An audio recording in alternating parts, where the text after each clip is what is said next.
The familiar sounds of band camp, when new beats are banged out, new routines are marked out, 15, 16. and new members memorize them. Except this year, Ready, go, and guard. the whole band is new. I've met so many new people, and I love all the people here. It's so fun. The two high school marching bands in the West Shore School District, Redland and Cedar Cliff, are now merged, called the West Shore Marching Band. Both bands' numbers were declining, but together they've doubled to 132 members. They love doing this, and they want to get the greatest experience they can from it, and it's happening. The theme of the blended bands is a big part of the show. The uniform colors are a mix of both schools' colors, and the music is a blend of both schools' alma maters. 2, ready, go. At first, some students were hesitant, but Jacqueline Kiner joined because of the merger. And Kyle McKiernan already hears a difference. Like, it's a huge sound, and there's a lot of people on the field. It's going to be like a much better show. And a much bigger one. In Lower Allen Township, Matt Barcaro, News 8.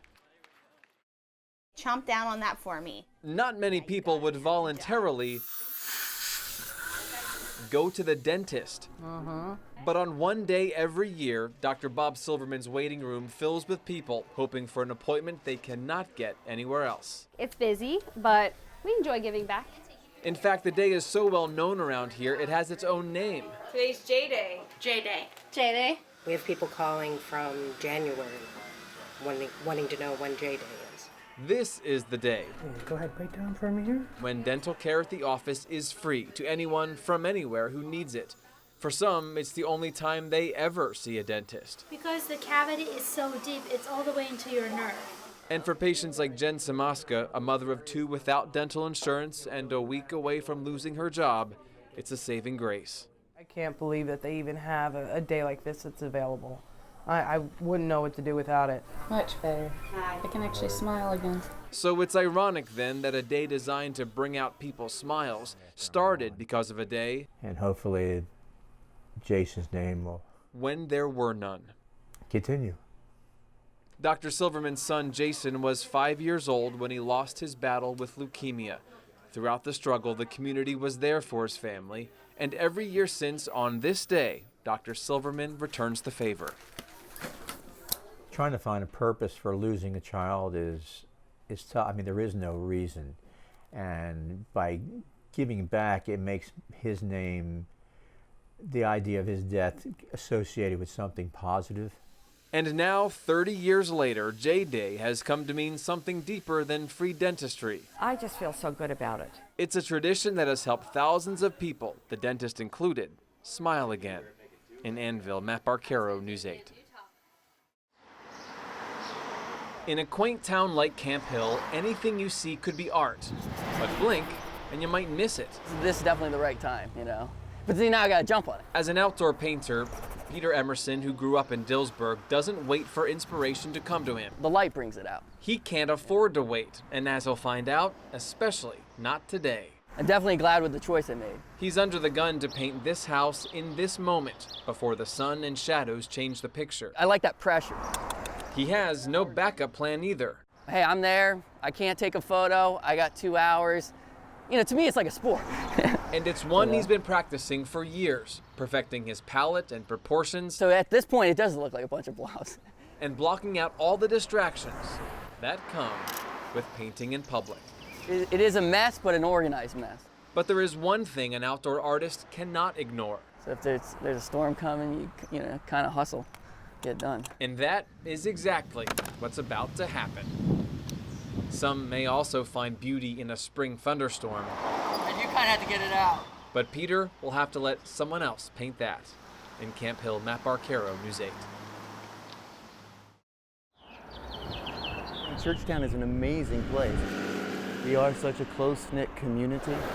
We are privileged to have such a piece of history right here in the town. I didn't notice this before. 6 months, 26 days. Josephine Bricker. Here are Civil War veterans with the symbols right there that are buried here. Markers like this are disappearing, and that's what's so disturbing about just the disrespect. I expected to see them falling over, which they have done before, but when I got here, it was a mess. This one was probably just kicked. These over here were broken. It makes me sick. It absolutely makes me sick. I shudder to believe that it was anybody from our town. We can preserve the stones inside the church for posterity and put bronze plaques down, and maybe that'll preserve it better into the future. In a building full of thousands of animals, there are a lot of jobs that require a strong stomach, like Adam Miller's farm show duty, to scoop up the duty. I mean, someone's got to do it. He is the cleanup guy, one of many workers who pick up what the cows' behinds leave behind. Nah, it pays good for what I have to do. That's why he's here.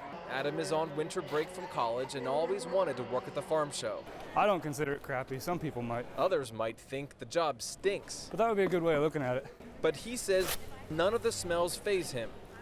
I'm used to it by now. None of them. Adam works on a cattle farm in Halifax where he swears he has seen and smelled worse things. I used to like to come to the farm show for the smell, and now I don't notice it anymore, so it's kind of a bummer. A bummer. He said it. Of all the things he's done on his winter break, this might not be at the top, but it's a solid number 2.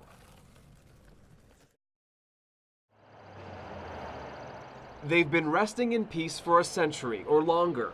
Some ancestors buried in the Harrisburg Cemetery never lived to see the Civil War, but their rest, at least for a day, is about to come to an end. Stand clear! Wow, look at that big one coming down. 13 trees on the historic site Pull your line through. have gone the way of those below them. So branch by falling branch, the old guard is getting grounded. Especially big ones, I hate to see them come down. But, you know, once they're dead, they're not going to come back. But just because this is a cemetery doesn't mean everything And there's already quite a selection here. is not alive. Do you need help there planting? For every tree cut down, it's a big leaf magnolia. another one, and then some, is beginning its journey toward the sun. Ooh, smell that good earth, you know? It's just absolutely marvelous. With each scoop, master gardeners from Dauphin County reintroduced native trees that have been lost over the years. People need to have more in nature, and I think this is one way that they can get it. They're helping spread new life in the unlikeliest of places. Yeah. And then watching it grow. In Harrisburg, Matt Barcaro, News 8. That's deep enough. That's deep enough. And then when we passed by, we saw all this activity, and you know, who can resist? All personnel are to evacuate. It's a bunch of doors inside. Roof is about 75 to 80% collapsed. And shingles and stuff. And once the shingles go, it's going to be burning for quite a while. I don't think they're going to save it. They just have to keep it from getting the other buildings. That's the library. That's the old Sentinel building, and they knocked the windows out of that. I just hope they have it contained to just that area, because I volunteer in the book nook right here, so I'm going, please, there's more fuel. That's all shingle smoke. You just can't see nothing. That's all shingles that are burning. There's just so much water and it's not doing anything. And it's a lot of damage. Yeah, it's not good. I hope and pray there's no one in the building. All units operating around the fire building. 3-4. It's pretty major, yes. Or just major and not necessarily pretty.